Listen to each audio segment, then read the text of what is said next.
This is Guardian Radio 96.9 FM, Nassau, Bahamas. You're now in the Essential Zone, where we seek to be informative, inspirational, enlightening, and dynamic.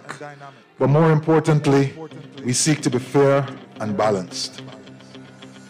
There comes a time when the game tolerates no spectators, only players. There comes a time when we must recognize that our individual aspirations shape our collective destiny.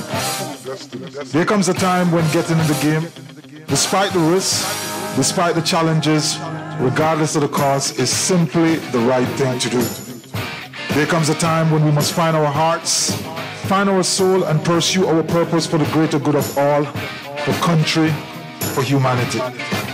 There comes a time when we must manifest our true greatness. Yes, there comes a time, and that time is now. So let's get down to the essentials. The essentials. Serious radio for serious people committed to advancing the national conversation.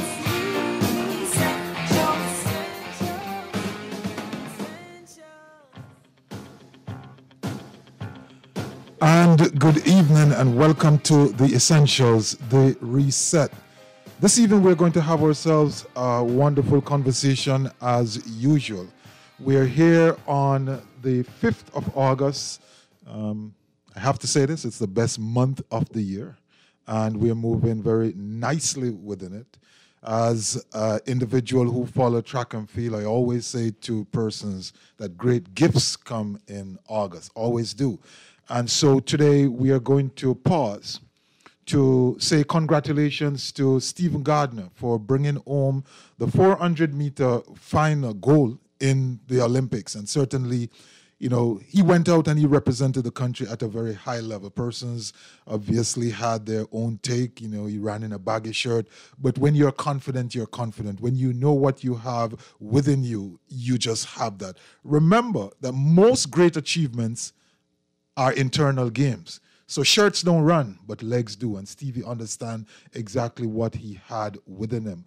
We also want to pause to say condolences to the family, friends, and the nation at large on the passing of the Honorable A.D. Anna, a founding father, former Governor General, and a very long-serving member of the House of Assembly, member of Parliament, minister in multiple ministry. And we want to say, as a nation builder, the country has lost a big one. It has lost a real fighter. When one goes back and look at the founding fathers, look at the early agitators for self-determination, it's not very difficult to pick out the Honorable A.D. Anna as one of those individuals who know what he was saying, know what he was doing, stick to his gun, and stick to his principle. And certainly we want to say sorry for the passing, but also to say job well done, race well run. And so this evening we are going to be having a conversation with another nation builder. And so we're going to take ourselves a very, very quick break. And when we come back, the man you will hear, you have heard about him, you may even know him, but this evening I'm going to guarantee you that when you hear the other side of him, you're going to be surprised. You're listening to The Essentials, The Reset. I'm your host, Hubert Edwards. Come right back.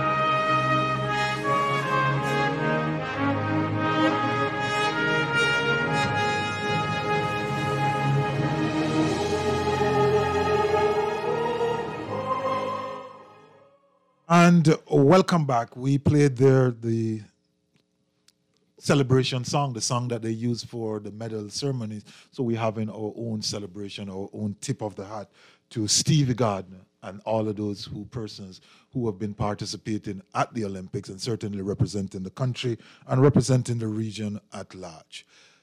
Dr. Charles Digges, welcome to The Essentials. It is so great to be Yes, it's always a pleasure to have the opportunity to sit with individual who I consider to be a nation builder. We have seen you, we have heard about you. You're a man of repute. You are a significant individual in the country, no matter how you slice it, no matter how you may want to play humble. It is what it is. But who exactly, in your own words, is Charles Diggis? That's a loaded upfront question. Yes. So let me just deviate slightly and echo the sentiments to the Hanna family as well. For A.D. Hanna, truly a patriot and a trailblazer and a great example for us all. I also want to give shout out to all of the Bahamians who made it up to the level of participating in the Olympics. And that will become, as time will show, that will become a significant part of what I believe, which is the mere fact that you are among the best. The winners, a few, but the best. It's that category that I want to attract in this conversation, attract individuals to. So great stuff to the Bahamians who have been able to qualify for and be among the best in the world. And my final deviation goes, and it's sad, it goes basically to our current reality, which is the extent to which COVID-19 is causing a lot of illness and death in our space. It has frankly challenged and even overwhelmed from time to time our public and private resources. Each day is really a day of a test of our capacity and a prayer that we make it to the next day and we're able to provide care to COVID patients, as well as we're able to provide safe care to non-COVID patients. So my final deviation is to give a shout out to the healthcare workers who are really heroes on the front lines, doing what you and I can never pay them to do. They're basically in their ministry taking care of our patients. And the deaths, I can only extend to the families the profoundest condolences to deaths that are not anticipated, not expected, and make an appeal. I know this is not a conversation about vaccination, but I will make an appeal as often as I can that, in your sane and rational moments, if you're not vaccinated, give it some thought. It certainly will remove the burden that is being placed on our healthcare system. So with that aside, you jump right into, who is Dr. Diggis? This is unusual because usually conversations like these are ones that I have privately with individuals with whom I mentor or individuals to whom I lecture, individuals with whom I work. Yeah. But I'm the only person here today. So we'll have a private conversation. Yeah, and eavesdropping from a curious public. Right. So, I represent the over the hill Black Bahamian who has taken a look at all that's possible, and this is going to be a recurring theme. All that's possible and what makes you successful in the Bahamas and what makes you successful in the world. And I have asked myself that bold question, what exactly is my role? What is it that my Creator has intended me to do? What contributions am I expected to make? And from a legacy perspective, what is the real difference that I am able to make? And it's those questions that drive me into providing you an answer with who is Dr. Charles Diggis. I am Charles Diggis Jr., there is a senior, and it would be useless for me to speak of myself without speaking of my dad and the profound influence that he continues to have on me. He's deceased now for about a decade, just over a decade. But his values and his vision for his family explain a lot of why I am where I am and what it is that I represent in the places that I represent me and by extension him. A true representation of ancestry. Yes. And the whole idea of moving forward from one generation to the next, laying a platform so that the other one climb higher. Absolutely. He set a bar, he set a standard, and he, in the current context, handed over the baton. Yes. Very humbly and very clearly, indicating that the opportunities that laid ahead for his family were basically up to each one of us to take. And there happen not to be limits on those opportunities. Those limits will be defined by ourselves in our various professions. And we have actually gone on. I can say that I'm very proud of my siblings. Take every opportunity to let them know I'm proud of all that they continue to achieve as we make the blur of contributions and making a difference in the growth of the Bahamas, but more especially in how we interact with the Bahamians. So it's not so much how we construct the economy or contribute to the economy. It's really how we influence the lives of Bahamian. That's where, to me, At the the individual excitement level. comes. Absolutely. You started the conversation with a very important word, and I neglected to say to the listeners who are eavesdropping in on our conversation that I entitled this show Journey to Best, and you will understand as we go through this conversation. And I also took the liberty of attaching to that journey to best the pursuit of greatness. The pursuit of greatness is the tagline for an organization that I have. And in preparing for this show, I realized that there were certain commonalities between the way Dr. Diggers sees the world and the way I seek to see the world. And there's a fundamental and important difference between those two statements. The limitlessness of possibility as an over-the-hill boy. And for our international listeners, that would be the equivalent of being from inner city. Correct. How important is that as an element in your own personal growth and development, but not simply to the point where you have now achieved or you're moving in the direction of achieving significance, but what you do from that point henceforth?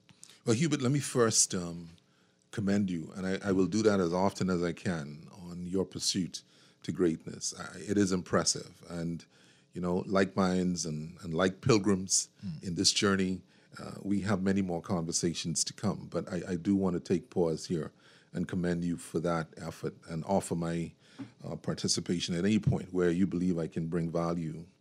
The benefit of being born over the hill at that time is really important. You have to appreciate that there was this empowerment of blackness in the 50s. Yes. And my parents were basically of an era where they were encouraged to invest in the education of their children. Yeah. Their names?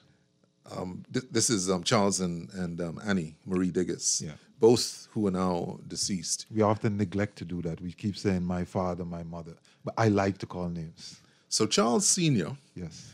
and Annie Marie decided as a team that they would invest in the education of their children, and they would also set a standard which was a middle-class type of values, middle-class standard of living. Yeah. And so Charles Sr.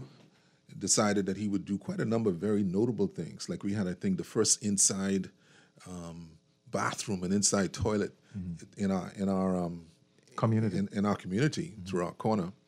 And there were a number of firsts. He was not afraid to be first. And I think there's no question that the courage of being first or the courage to step out into what's first and what's different is probably something that I get very easily from him. So my view then is a view of the commitment and the courage and the application of parents who consistently applied values and standards and vision to us so that we were on a steady course. And that was overlaid by my grandmother, this is my father's mother, who was also a constant presence, but her presence was a member of the team. So she reinforced the message of my parents. And the culture or the style, the manner of their bringing us up, it was keep us all as busy as often as we are awake, and keep us focused, keep us in a grateful and appreciative zone, and expose us to and promote Christian values. Right. So that view, Hubert, then would account for the kind of foundation that would have been laid for us. And as we navigated through, from Baintown through QC, on to tertiary level education, and then in a global space, to return, that view, that grounding, I find, is really important. The ease of returning to base, the ease of returning to humble beginnings, not being afraid to become great or greater, but always anchored in a reality. So effectively, the early work of your parents, both mother, father, and grandmother, created an environment where your comfort zone, so to speak, at least for that time, shifted to one where you're not feeling any tension in moving into your greatness. You are at a place where there is an expectation, there is a vision, there is a view that a roadmap has been laid for you to step into that. So the only thing you're looking for now is, as you said, looking at the possibilities, the limitlessness of them from your perspective, and waiting for the opportunity. Absolutely. And what was interesting as well is that there were no contrary voices in the immediate community. Yeah. They all were layers upon layers. So there was consistency in the conditioning. Absolutely. There was consistency in the message. Yes. And so consequently, they would have, whether this was their intent, they would have cleared out the friction. Yeah, because of how my parents were perceived, and because of shared values in the community, then it became very easy. You know, I was in that generation where others would discipline us if they felt the need to, and this was condoned by my parents. Right. When you look at organizations like the Boys Brigade, I was a part of First Bahamas Boys Brigade, Wesley Methodist Church, Grantstown, Penn Brigade, if you like. And it was organizations like these where leaders were authorized implicitly by the mere fact that we were put in those organizations. They were authorized to extend the same discipline, extend the same value set into us. So this was all a part of a strong community investment. And as you put it, it's channeling us into what's possible. What's possible. So in Bahamian parlance, you're the boy from over the hill. That's correct. Coming from a lower demographic, middle class thinking, upper middle class thinking, top of the world conditioning. And you're now moving into a space where you're getting into your professional strides. You're now starting to think about careers. Obviously, we know that you're a doctor. But take us through that early process, you going off to school, becoming a surgeon, becoming a doctor. Talk to us about the early years. Yeah, education was strong in the household, and we were curious. So my father made investments as much as it was expensive into the encyclopedia sets. I think most households would have had that parental investment made. That became a cornerstone investment, if you want your kids to really pursue educational heights. You had either the Colliers or the Britannica, and I became fascinated by laying out the encyclopedias and just exploring the biggest words, thinking at one time that words like ophthalmology and neurosurgery and anything else you could connect to it would be very interesting pursuits. So against that backdrop, I think it's important then to look at the experience of Queen's College for us at that time.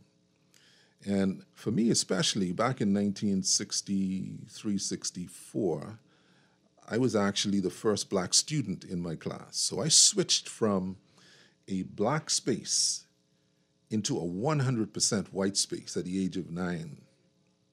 Now, that was a shock to the system. And I remember when I was taken to do the exam and my dad left me, and then he came back and picked me up, and then in about 2 weeks, bang, I was into QC. And I remember the first day I showed up and I sat down, and the girl next to me, she got up and left. And these were not reactions that I was accustomed to, because my sisters would probably argue, even though my parents didn't, overtly show it, but I was brought up like the prince. The investments were made and allowances were made, all within certain boundaries. But at no point in time did I feel rejection or being rejected in any sense, or that I was so significantly different that I would actually cause repulsion in somebody. So you can imagine at the age of 9 having somebody do that, looking around and seeing no familiarity at all, teacher through students.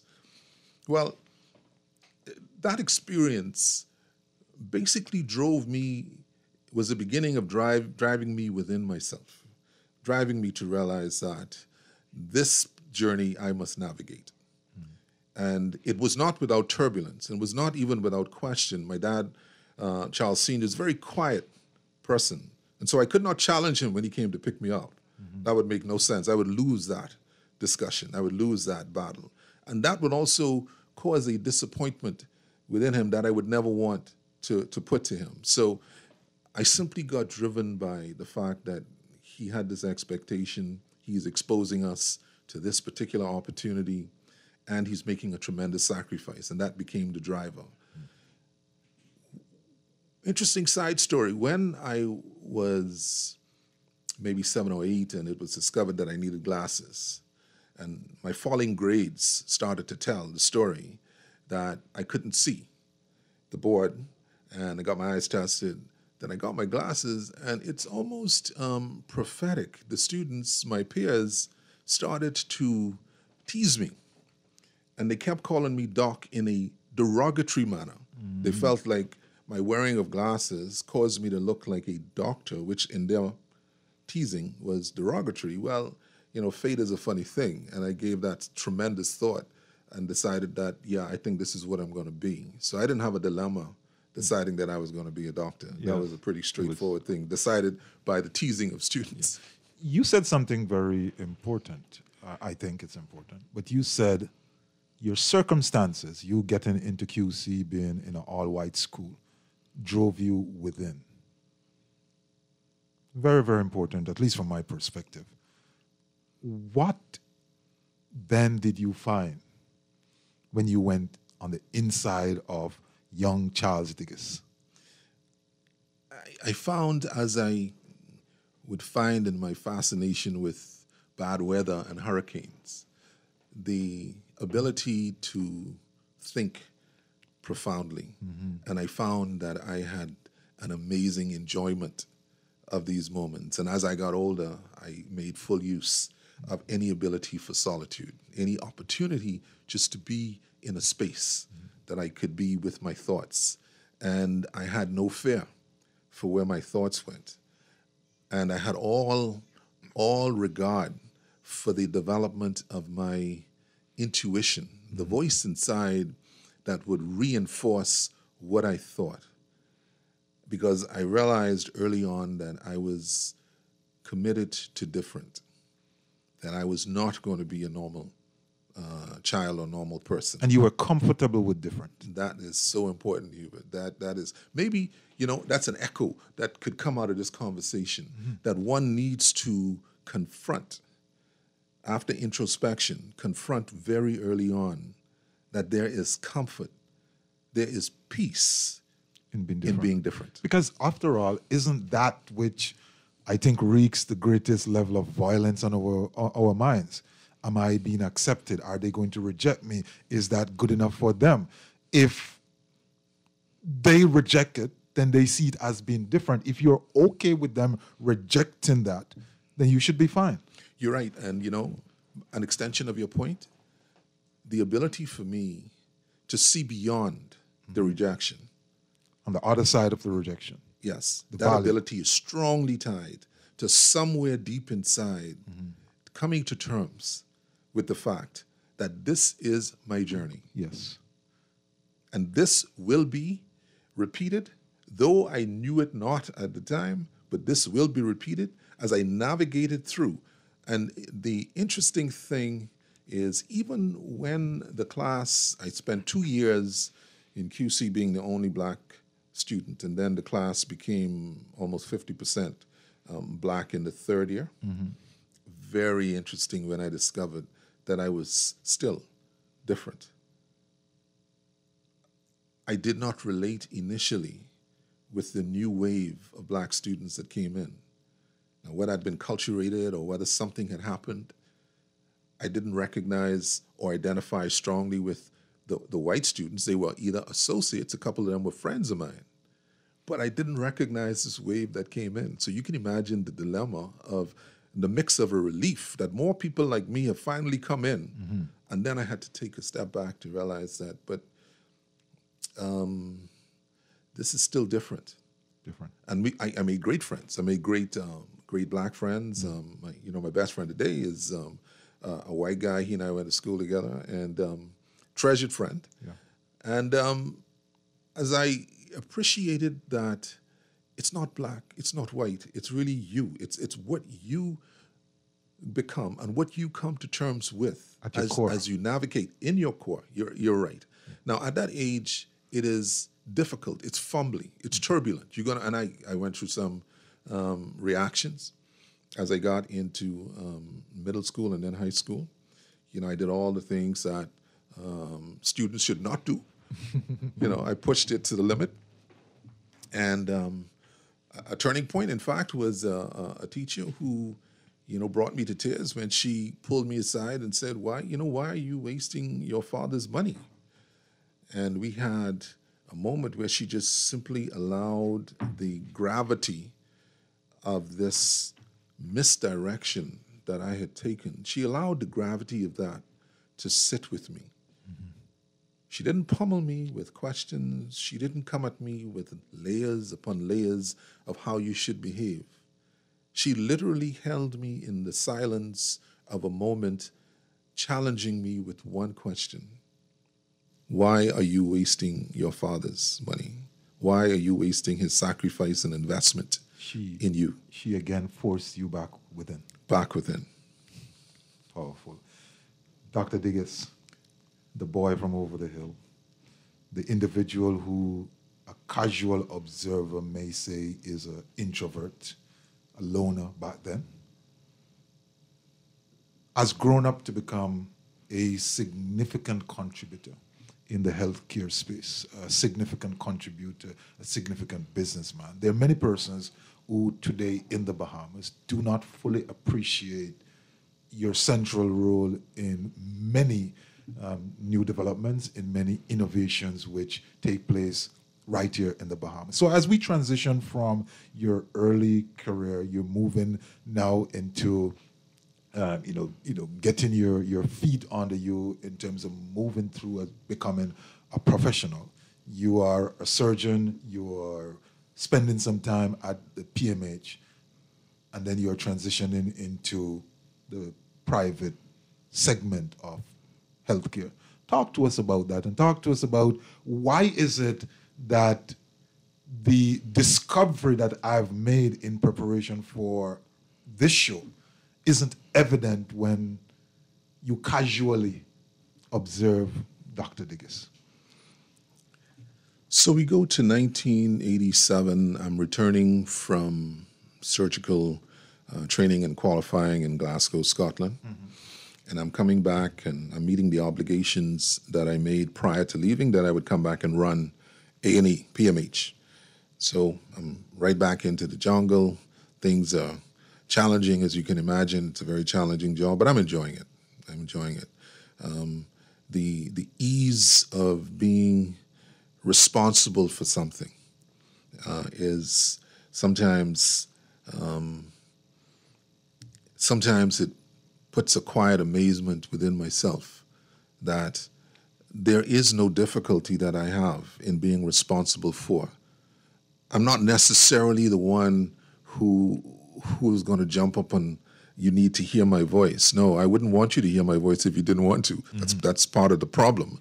But should you challenge me to be responsible for it, the ease with which I do it sometimes, that, like I say, that brings me some amazement, because I believed between 1987 and 89 that I was about to make a profound difference in how things worked in A&E. And my first lesson to my team was everybody on the ground, including myself. We need not work in a hierarchical sense. So anybody who could contribute, and I was a surgeon, so I could mix between taking care of trauma cases in the emergency room and then days that I happen to be on call for surgery. I can move those patients almost seamlessly through to make sure that they got the most effective care. But then we move into 1989, when I come to a realization that I think it's important to share. And it's important because often persons who work at PMH come to me and they talk about leaving PMH. And this is a moment where I push back at them and I ask, well, what's wrong with PMH? And I know they're going to come with a litany. And so I ask, well, why are you leaving? Because if you give me a list of 20 or 30 things or 50, 100 things that are wrong, that sounds like you can get pretty busy to me. That's a reason to stay. So why are you leaving? So that gets a little perplexing. Just for a moment, I relieve them of that anxiety and say to them, I need you to think about why you are coming here. The driver has to be not what you're leaving. The driver has to be where you are going. You have to have come to a realization that there is something else in addition for you to do. And there is a drive within you that's telling you you are not likely to achieve it in this space. PMH happens to be a space.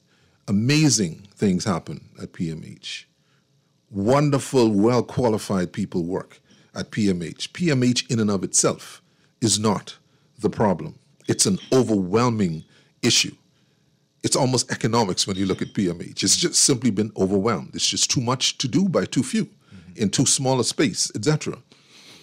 But I don't want, and I will not want, persons who come to me in the future to bring me a story of a treasured place like PMH. PMH has treasures to me. I did amazing things with amazing people. We did some innovative stuff. We got into advanced trauma life support certification, and these are new things where people feel more equipped, more competent to provide care based on certifications, which has now become just commonplace. So my launch pad then in the 87 to 89 experience is to challenge an individual that you want to pay much more attention to why you're going and what you're going to, and diminish all of that energy that you've been spending in this is why I have to leave, I certainly am not interested in it. I think I'll spend a little time just to, humor you. But I'm not going to be impressed with why you want to leave. I'm going to be absolutely listening, though, when you tell me why do you want to come and join this journey? Yes. I think it's important. I've had the opportunity to interact with individuals, and I would say to them, be careful that you're not running, because then running becomes a learned behavior and a way of coping with challenges. So rather than moving purposefully towards something else, you're running away from a challenge. And the way life has it is that regardless of where you go, there's going to be challenges. And so as soon as you learn how to run, you just run a little bit faster. That's a great point, Hubert, because what I discovered is that the challenges simply began. Mm-hmm. The enormity, the scope. When I looked at what was possible, understanding that Doctors Hospital at the time was not Doctors Hospital, Rasson Hospital was boutique. Mm-hmm. There was no 24/7 emergency service. There was a little emergency or urgent care center. And then everything was now in the creation space. Mm-hmm. Everything had to be first. 24/7 commitment to, it's an interesting conversation I had with Barry Rasson back at the time when I decided, listen, I'm going to take over the running of the emergency room. And he said, well, Dr. Diggers, I would love you to do that because, we're struggling with trying to find physicians and all that. And I said to him, well, I'll take that problem on. And from that formal agreement in 1991 until now, 24/7, holiday, storm, great times, difficult times, uninterrupted. 24/7 emergency physician coverage. One of the companies that I'm involved with, the principal of, continues to provide uninterrupted, guaranteed emergency physician services. It is that kind of commitment when you start to put layers upon layers of additional responsibilities and additional challenges that you take on with energy and excitement, as you appreciate, and enthusiasm, the triple E's. Mm-hmm. When you bring them into the challenge and you make things happen. Few words, most times, but laser-focused, getting it done. And sometimes, you have to suffer quietly. And there was a lot of suffering in the early days. Mm-hmm. As you can imagine, the natural S-curve of trying to get something going, and you imagine an S, mm-hmm. it dives initially. Yes. And in that dive, there's the punishment and the test mm-hmm. of whether you have the resilience to stay this course. Yeah. You will be tested. And I've watched individuals walk away from and step off some opportunities. And it saddened me to see them do it, because my 2 cents with them would be just navigate the S. You have to stay the course. Yes. As we're going to go into a break before we kind of shift this conversation, because I see you're rearing to go in a place where I am dying for you to go. But right now, you sit as the most significant shareholder in Doctors Hospital, aren't you, no? The major shareholder, yes. You're the major shareholder. So the young boy from over the hill who transitioned to QC, who made, cut his teeth, so to speak, at PMH, is now sitting as the major shareholder of one of the most significant healthcare provider within the country. Absolutely, without, I think, PMH and kind of filling the gap between what the public sector can do and the private sector can do, the country would be different. How important is that? Because when many of us see doctors, we don't see Dr. Diggers.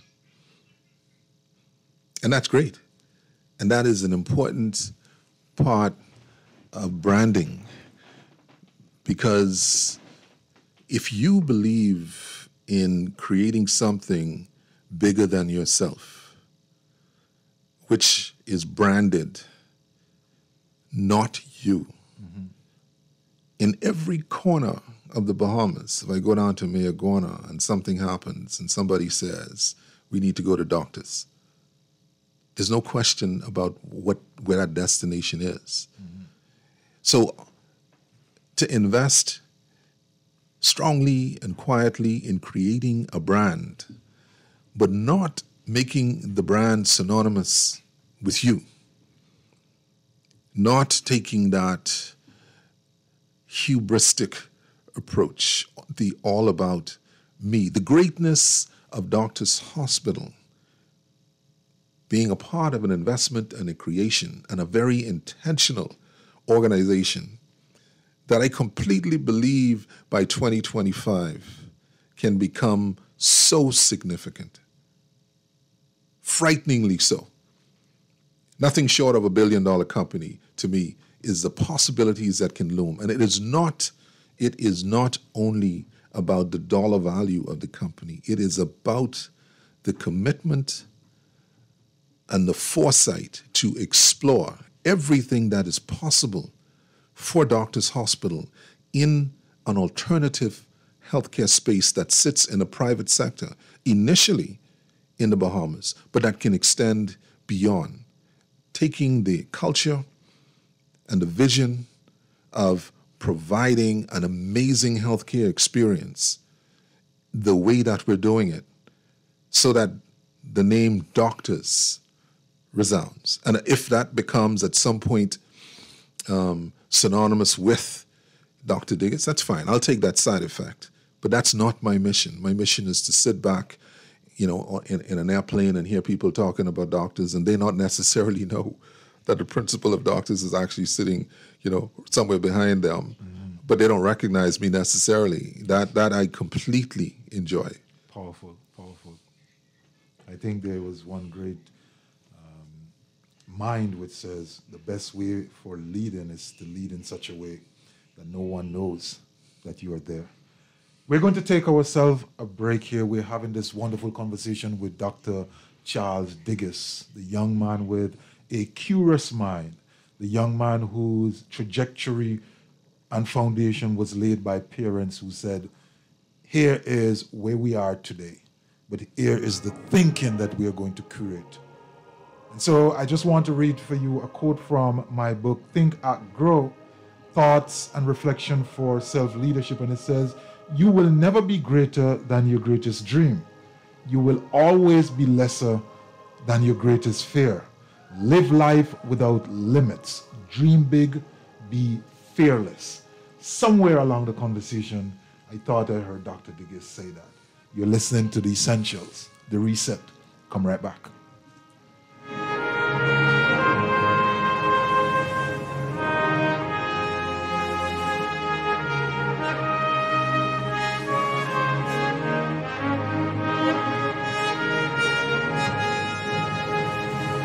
Enjoy an elevated mobile experience with BTC, giving you unlimited talk for the best conversations, unlimited data for all your online fun, and unlimited roaming to stay connected while overseas. For just $50 per line. Unlock unlimited mobile talk, data, and roaming when you sign up for BTC Superfast Fiber Internet with speed starting at 100 megabits per second. Enjoy more great savings and value. Upgrade or sign up today. Visit any BTC store or btcbahamas.com. Conditions apply. Loss of family members is very isolating, and people who have experienced loss appreciate when others have shared their grief. If you can't be there in person, go to the Nassau Guardian's website online at thenassauguardian.com and visit our obituary link. The Nassau Guardian's interactive obituary link allows you to read the funeral announcement, express condolences, or place photos on the online guest book for 1 full year. Losing a loved one is painful, but that pain isn't the worst thing to happen. Friends, loved ones, colleagues, and neighbors who ignore the loss compound the pain. Should the bereaved family wish to place the obituary and photos on our obituary site, just contact the Guardian's funeral industry partners or the Nassau Guardian. Remember, there isn't one magic right thing to say to someone experiencing loss that will make the loss less painful or easier to bear. The Nassau Guardian's obituary link, available online at thenassauguardian.com.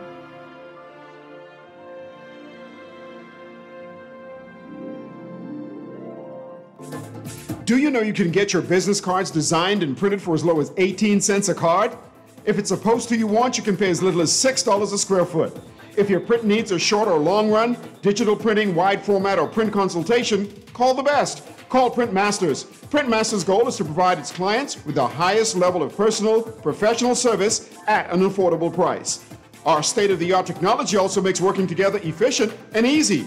Laminations, business cards, flyers, posters, window and floor decals are just a few of the digitized print services offered at Print Masters. Let Print Masters bring your masterpiece to life. Located in the Nassau Guardian Building, telephone 302-2361. This is Guardian Radio 96.9 FM, Nassau, Bahamas.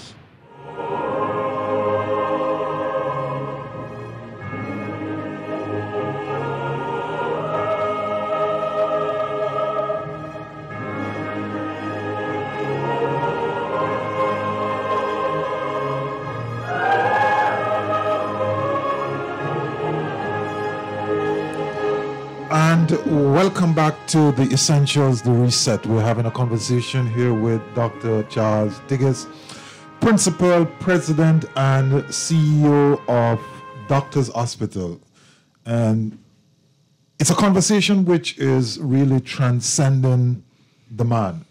He said very clearly, while I am the major shareholder, how good would it be for the entity which I am driving through a vision becomes known and I remain unknown and unattached as far as the public is concerned.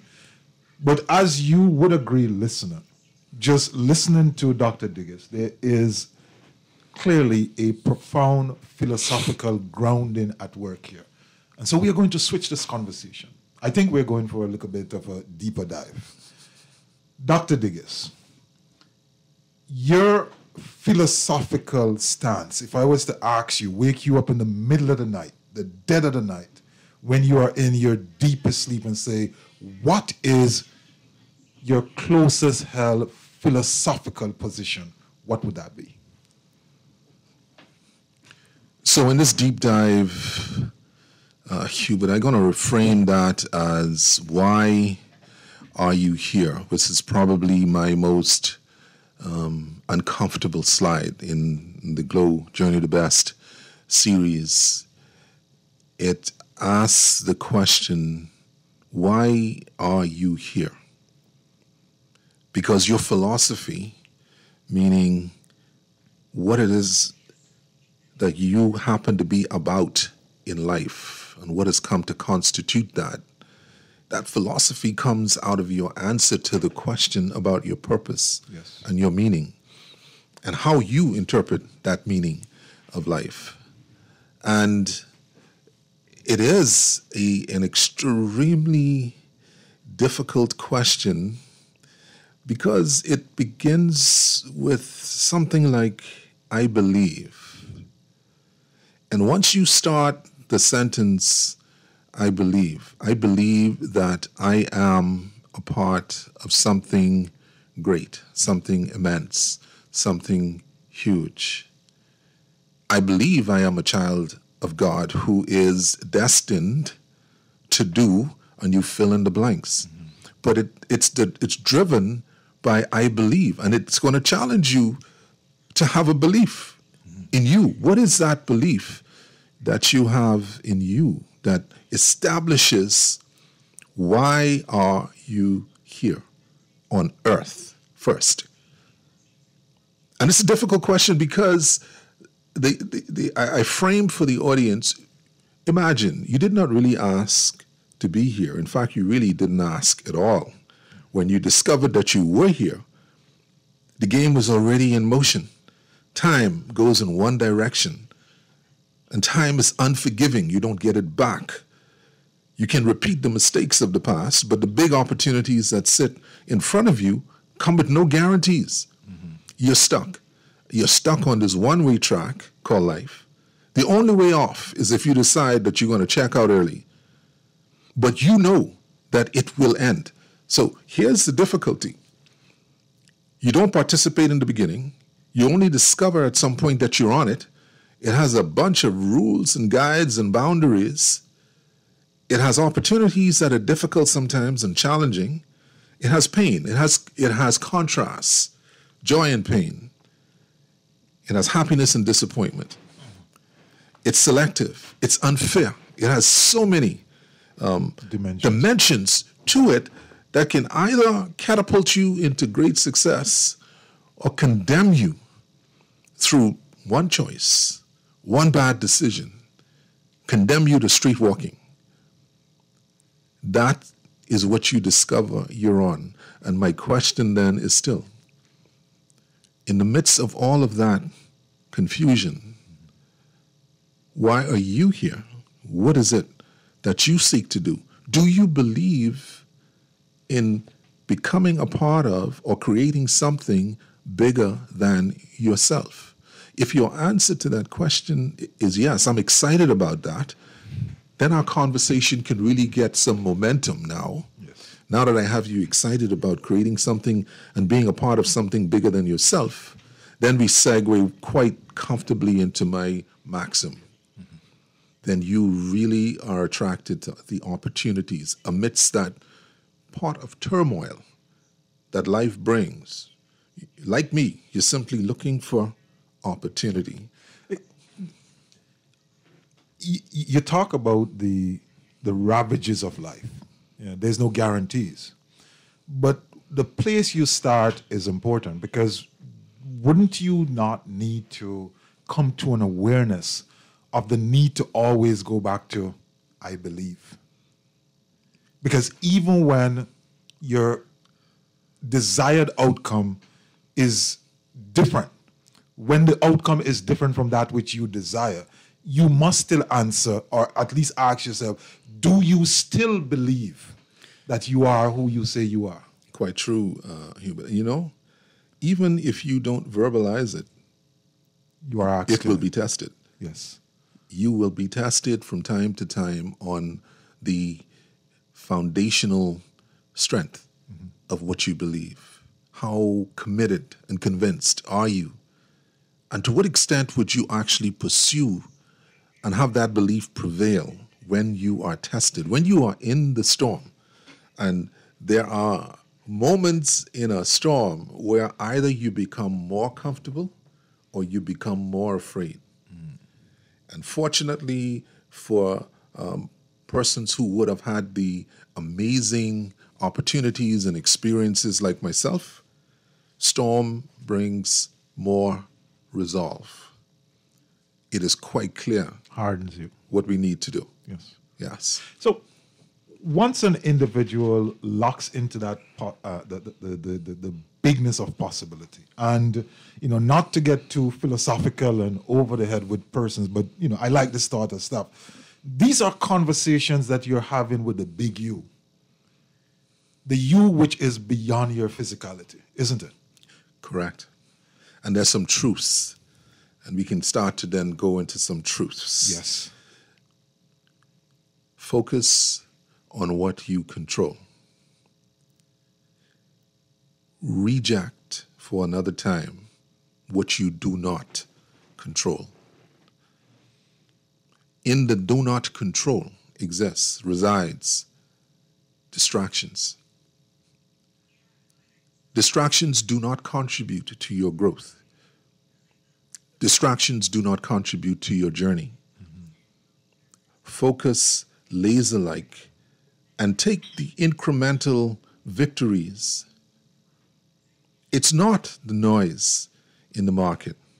Smile when you get so many opinions given, because opinions prolific from so many quarters. Use your filter. Don't exercise the arrogance of simply dismissing the words of whom you believe happen to be ignorant, because sometimes the ignorant gives you a gem. So stay open to the profound simplicity of whom you regard to be ignorant. Stay open, but exercise and put in place your filters so that you are able to take out of messages. But be mindful of what you control. Stay in that space. Yes. Change what you control. And if you can't, leave it for another time when it becomes within the sphere of your control, then influence it. That has brought me amazing comfort, both in terms of, my career in medicine or surgery, being a surgeon, making decisions in surgery, making decisions in business, bringing up kids, wonderful family, and I give all shots out to my family, my mother-in-law, my wife, Ciara, and our amazing children, all different personalities. But the messaging that I would give to them is take some of the nuggets and the pearls, especially my grown-up children, and she and I continue to, quote-unquote, struggle with just getting them to see that if you are mindful of this huge opportunity ahead of you, and if you peel away and reject distractions, yes, you are able to become much more efficient in your journey. And you don't have to be like any one of us. You have to be like you. And in being like you and in finding what it is that perhaps is there for your destiny, remove the anchors of distraction. And so we get into this idea of journey to best.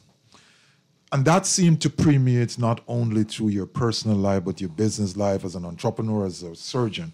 But there are a couple of things which I've learned in my preparation here, and that's I call them the triple E's: energized, excited, and enthusiastic. Talk to us about that, and talk to us about how you frame that within the context of dealing with individuals and looking at them through what you refer to as this 3-dimension of an individual. That is their personal side from a happiness perspective, their professional side, and then there's also the organization or strategic. Talk to us. So the Glow Journey to Best had its beginning, its infancy in 2014. Between 2014 and 2016, I did a bunch of reading into this space. And what fascinated me is, how do you get individuals motivated to bring their A game into your space, whether that's any kind of business? How do you get them to do what you truly cannot pay them to do? Because if you believe in exponential growth, which I completely believe in, then for you to get exponential growth, you need to have a team of individuals who are all out.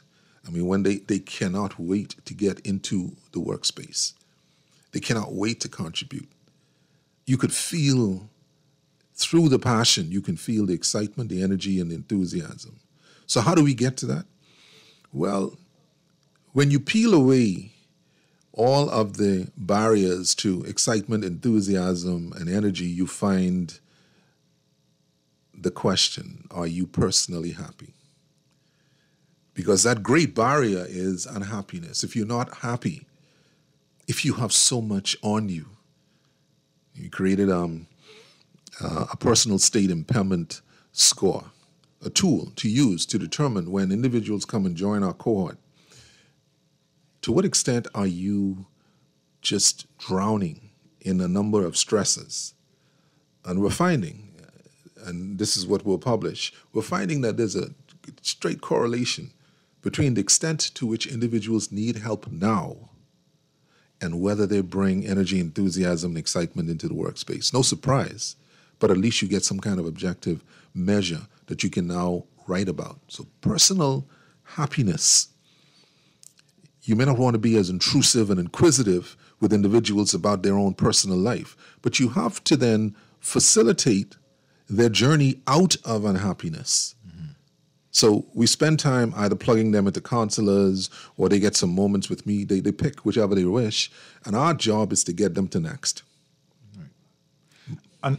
And this is what you do with your staff at whatsoever business organization you're involved in.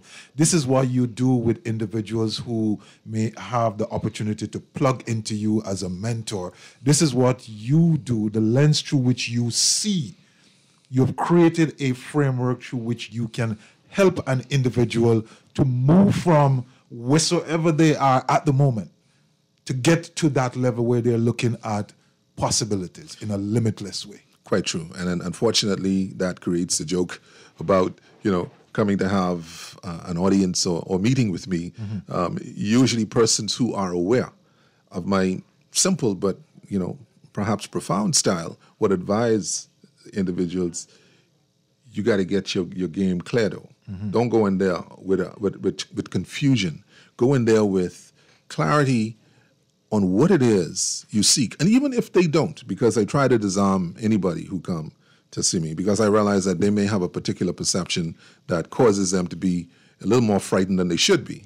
My own opinion of myself is that I'm probably the nicest guy in the room in the conversation. So, there's no need for that fright. But I appreciate that, okay, whatever perception you have of whomever I am or whatever I've achieved is causing you to have some impediment to your ability to just release, then I'll disarm them by coming into meeting them where they are, and then trying to navigate with them. I'll walk with you through a conversation because my entire goal in the conversation is not me. It may be amazing. I really do not like, and sometimes I completely reject the path that goes into talking about what I've done.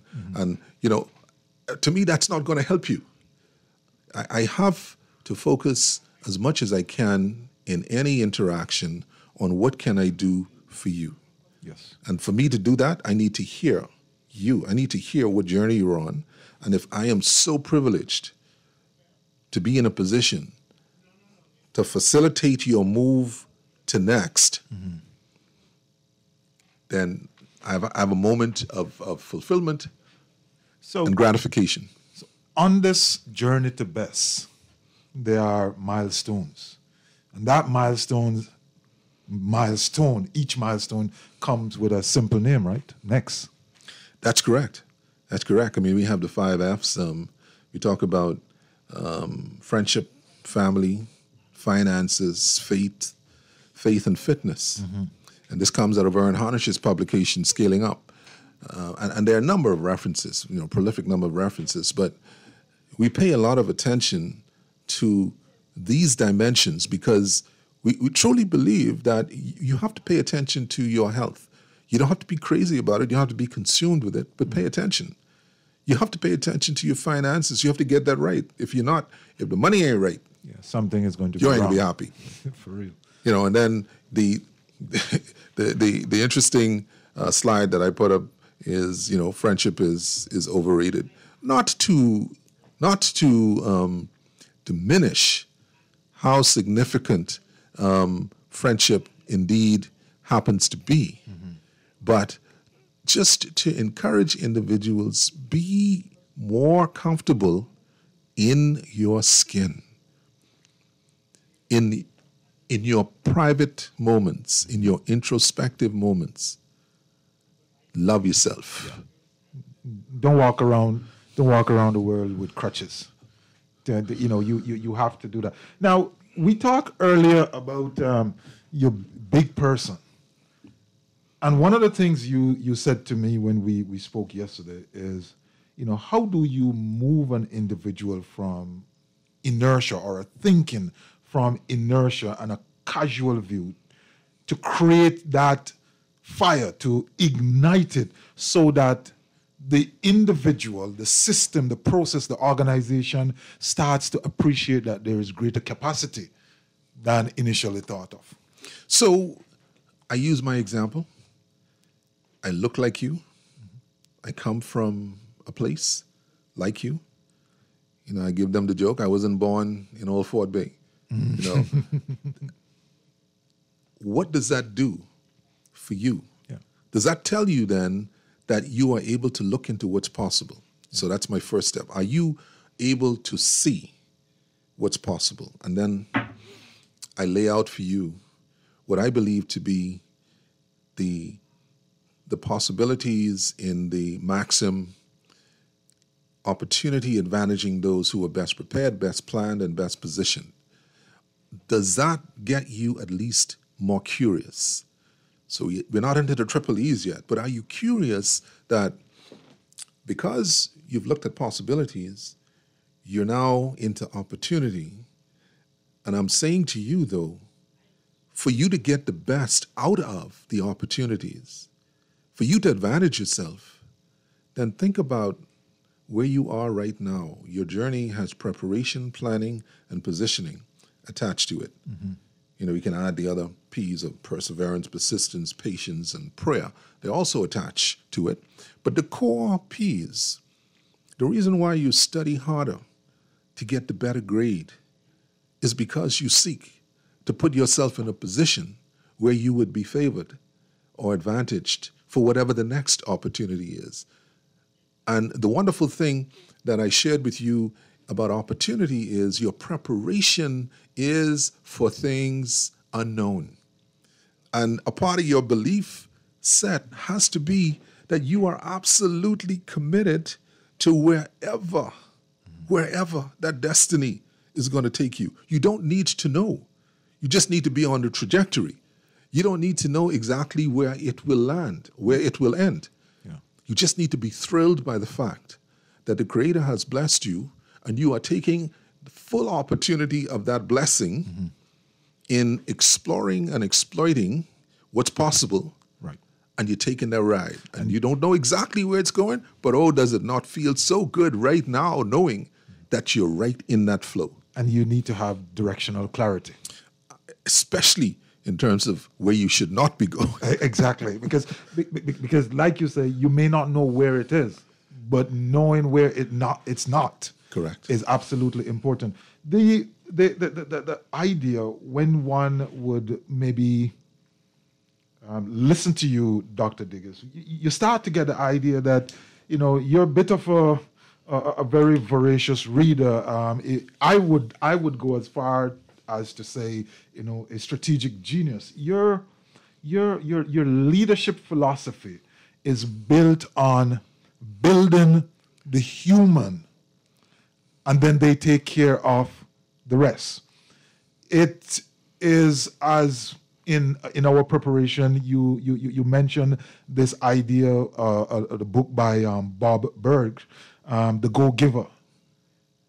Rather than the go-getter is the go-giver, where there is this philosophical underpinning that through your own giving, through your own helping of individuals, you glean important benefit, important value. But most fundamental, you keep the human being and their humanity at the center of whatsoever the transaction is. That's so well put, Hubert, so well put, because if asked about what do I regard as my greatest strategy, it would not have been the smartness to, buy an amazing amount of shares low and see the value now at 7 to 10 times what I purchased.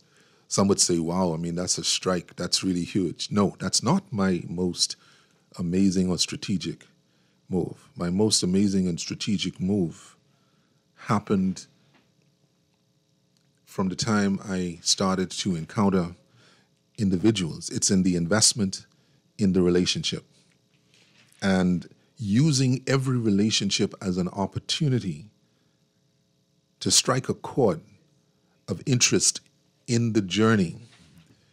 Is there a way, it's like the most healthy quid pro quo. Is there a way that I can help you to become great? I love it. There's no question about whether I'm impassioned by the greatness in individuals.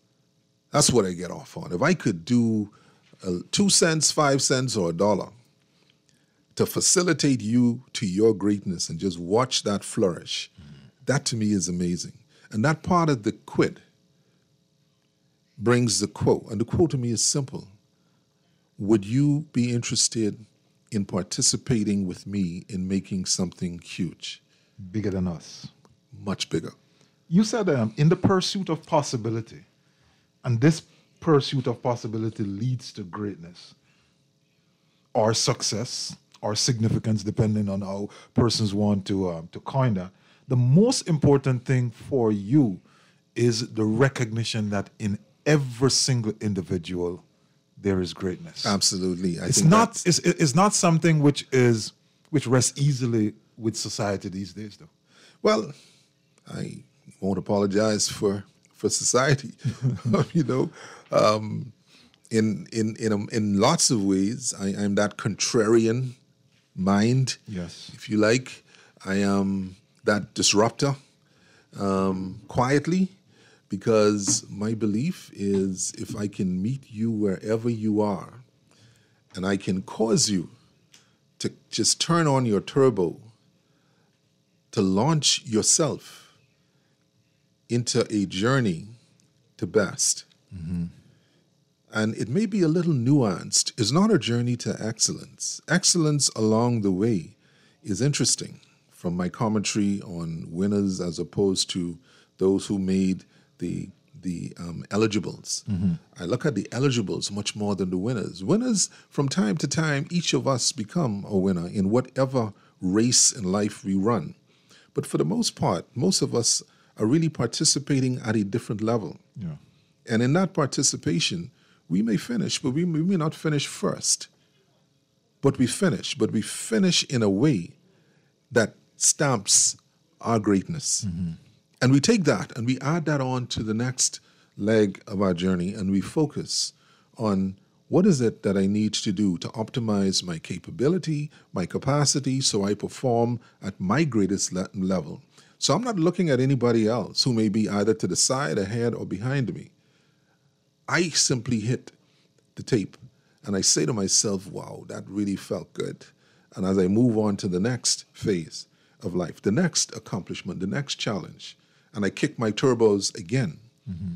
The only mission that I'm on, almost with blinders, is, Lord, give me the strength and the courage to put the best of me in this part of this journey. Yes.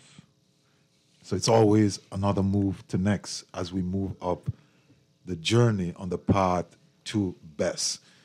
I think the message is profound. It's not simply about winning or losing, but ensuring that you understand the greatness within you and working in such a way, igniting yourself, becoming excited and becoming enthusiastic about operating within a space. If you want to call it a space of excellence, then that's fine. But you operating each time at your best, like a thoroughbred with blinders. The only thing you see is the end goal in front of you. And so we're having this wonderful conversation. I wish I had a couple more hours to go on this, but you know, the way life is. So we're going to take ourselves a quick break here. And when we come back, we're just going to jump into some other aspects very quickly. One quote as we go out. Things do not make us happy or successful. The value we bring to others and the spiritual fulfillment we receive from our endeavors are most important. Again, I believe that somewhere in your conversation, that nugget existed. You're listening to The Essentials, The Reset. We're having a wonderful conversation with the major shareholder, the principal, the president and CEO of Doctors Hospital, Dr. Charles Diggis, the man from over the hill, the man who has a philosophy which says, at the center of it all is you, the human being, the humanity in you. Come right back.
the best jerk in the Bahamas, you must have Baloo's. Pork, fish, and chicken served with our delicious country-style sauce and authentic festivals. Baloo's, Nassau East South. Call or WhatsApp 376-8951. Baloo's, the jerk with the soul of reggae and the spirit of Junkanoo. Baloo's Jerk, traditional, slow-cooked to perfection. 376-8951. Get yours today. Enjoy an elevated mobile experience with BTC, giving you unlimited talk for the best conversations, unlimited data for all your online fun, and unlimited roaming to stay connected while overseas. For just $50 per line. Unlock unlimited mobile talk, data, and roaming when you sign up for BTC Superfast Fiber Internet with speed starting at 100 megabits per second. Enjoy more great savings and value. Upgrade or sign up today. Visit any BTC store or btcbahamas.com. Conditions apply. When does a simple meal become exceptional? You guessed it, when it's made the Fresh Market way. We're talking exquisite cuts of fresh meat, succulent fresh seafood options, the best in fresh produce, and who can forget our exotic spices and herbs? Come on, get ready to shake up your taste buds and let our aisles inspire your inner food genius. Homemade salted caramel ice cream, egg noodle stir fry, time to walk and roll. Slow smoked beef ribs, oh baby! Remember, go fresh and craft delicious with Fresh Market. I don't know if it's the way the sauce is prepared, but I could literally eat Baloo's jerk all day. I mean, for breakfast, lunch, and dinner. It's very addictive, and I encourage everyone to try it at least once, and I promise you, it won't be the last. Big up Baloo's jerk, the best authentic yard jerk chicken spot on the island.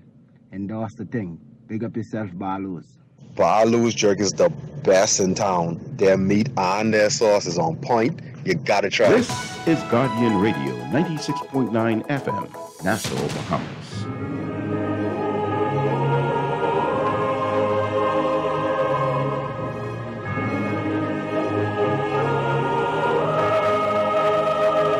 And welcome back to the Essentials here on Guardian Radio. The Essentials, the Reset.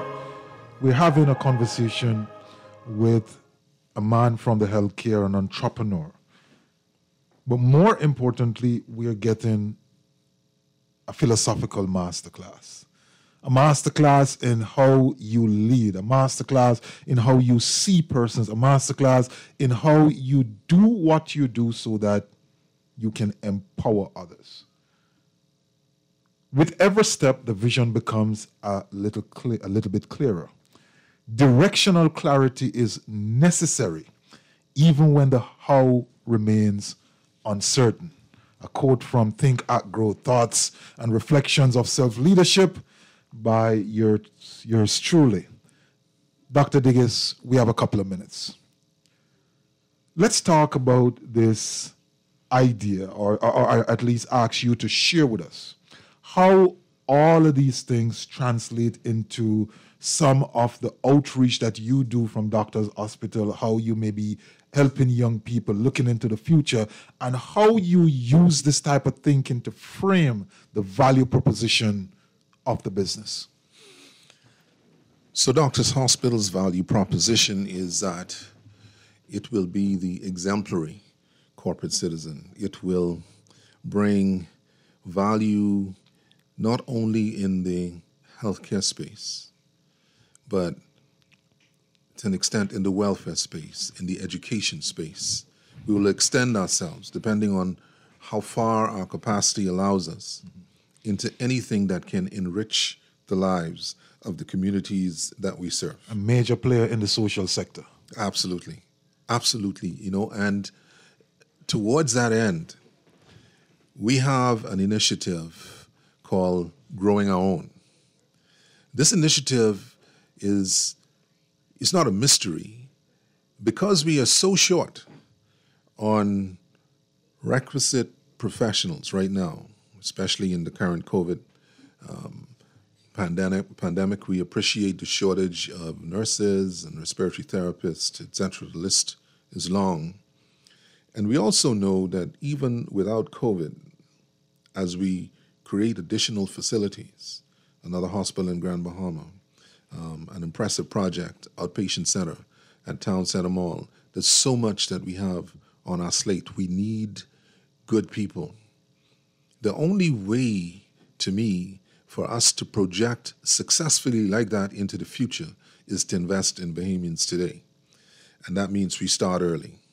We start from cadet programs, and we segue into our Bridge to the Future program, which then blends into our STEP, summer temporary employment program for students.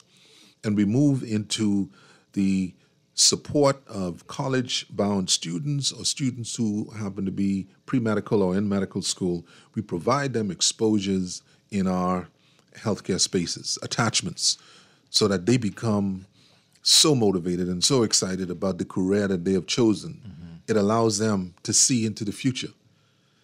That spectrum, to me, is an intentional strategy of doctors, hospitals' investment in people.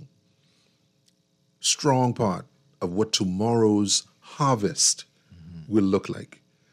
And some will say, oh, Doctors Hospital is so lucky they have all these good people. Yes, I'd enjoy that commentary, but that is going to be based on focused investment today in a spectrum of Bahamians at varying levels.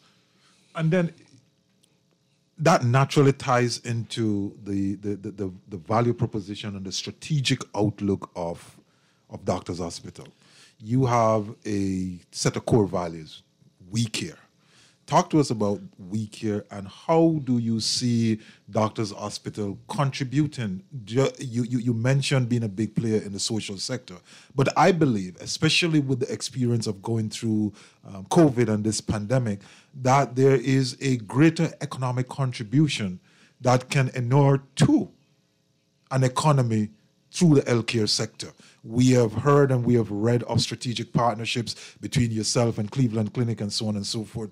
Talk to us, take us down that road. When you think about Doctors Hospital and its interaction with the patient, with the customer, with the client, what comes to mind? I believe, Hubert, that in the future, and not too distant future, 3 to 5 years, Doctors Hospital will be in a position to export this culture, export this blend of journey to best, becoming best, and our core values. It's not unique to or need be restricted to a Doctors Hospital space. It really is a workspace formula. The welcoming speaks for itself, and it could be compounded with being anticipating. The empathetic can also speak for itself, but it can also have considerate attached to it. Mm-hmm. Committed to being competent, committed to being compassionate, committed to being caring. Triple C's, very important for us. Accountability, this is where rubber meets the road on the A and the R, accountability and respect. And we continue to struggle in our workspace with this. This is not unique to us, nor unique to our industry. Simply getting individuals with power to appreciate that there's no need to have overt displays of power. There's no need to be the downtrodden force upon people. Don't squash and kill the dreams of your downlines or your direct reports. Don't become so insecure by individuals who bring you misery. They're bringing you misery because you have them in the wrong place. And don't diminish their struggle by restricting them to positions below yourself. Allow them to fly. And sometimes they may have to fly in a different organization. And then excellence. Excellence is important. But as I pointed out, it is not the prevailing value. So the combination then is what we would like to package and export. And I see that being, another journey.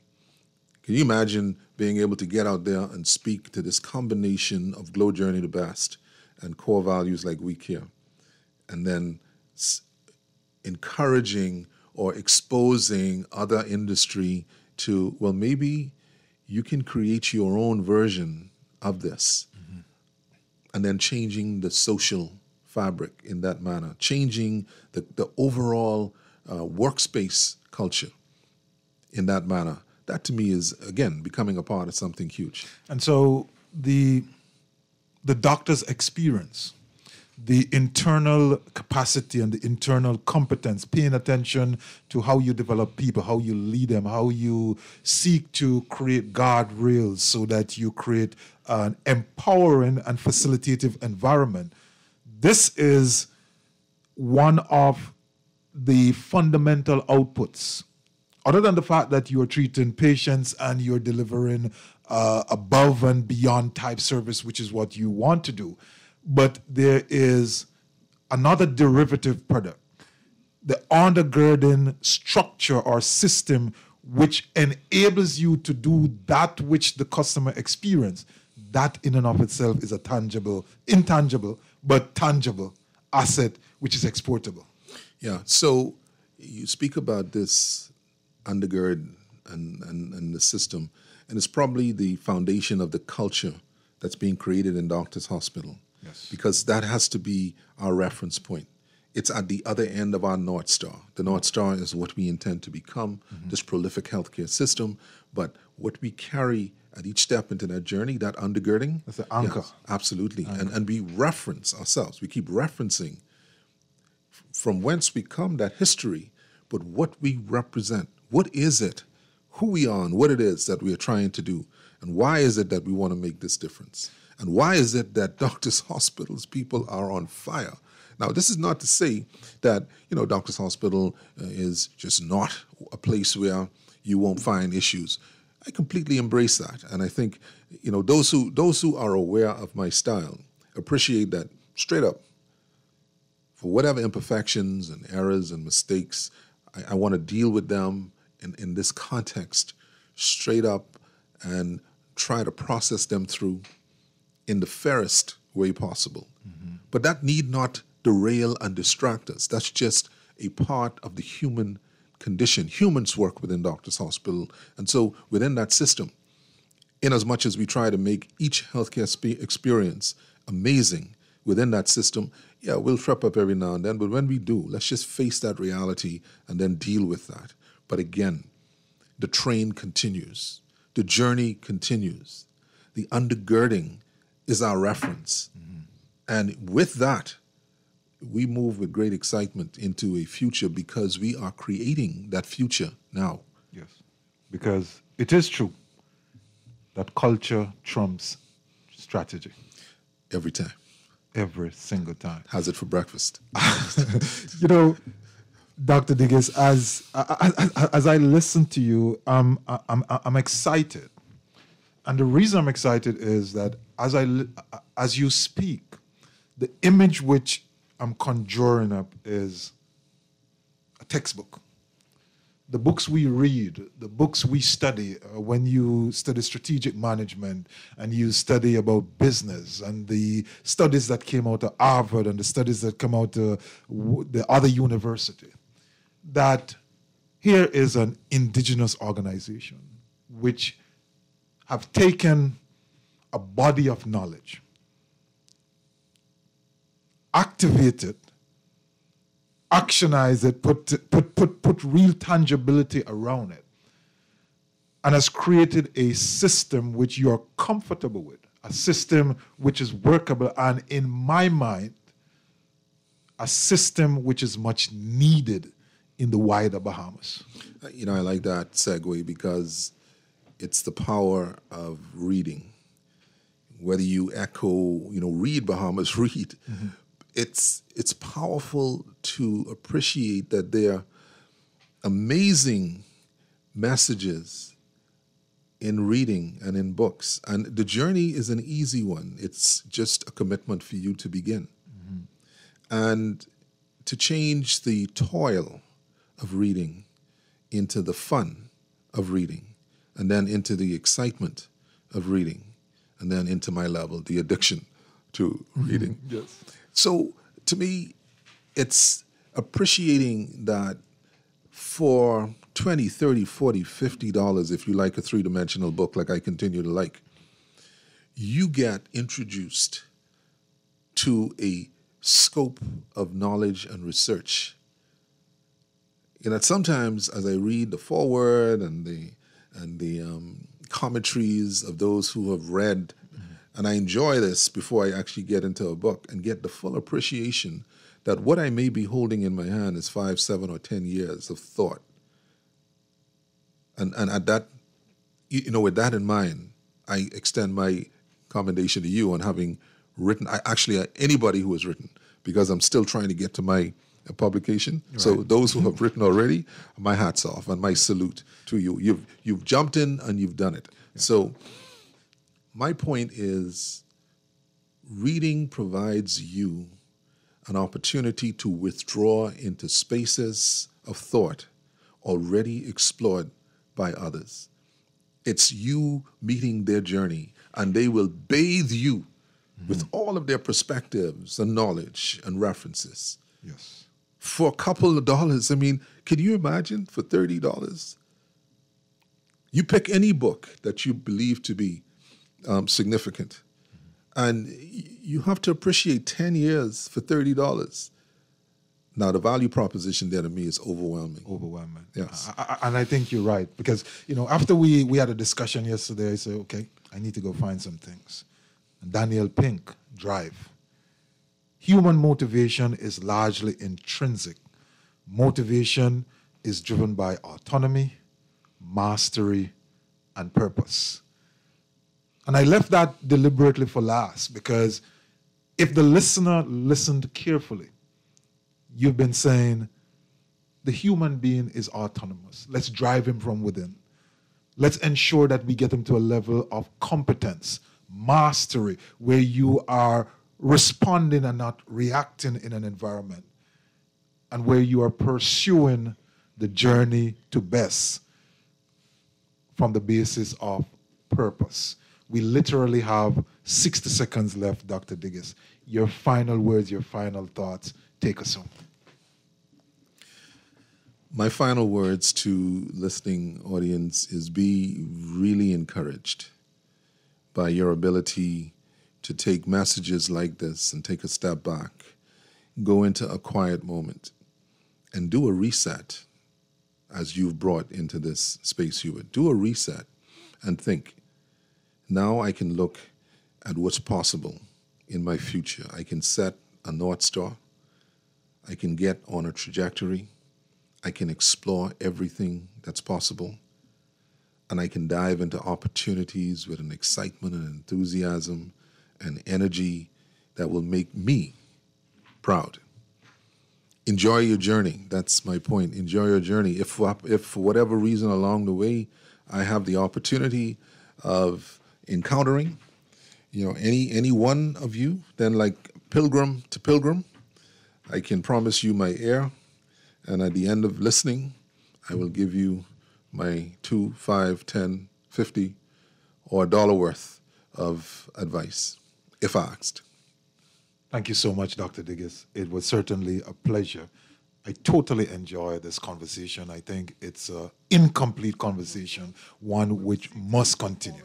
And so we end here, and I say to you, as always, do not, never allow your greatness to become a victim of your unwillingness to change. You have been listening to The Essentials, The Reset. Good night. There comes a time when getting in the game, despite the risks, despite the challenges, regardless of the cost, is simply the right thing to do. There comes a time when we must find our hearts, find our soul, and pursue our purpose for the greater good of all, for country, for humanity. There comes a time when we must manifest our true greatness. Yes, there comes a time, and that time is now. So let's get down to the essentials.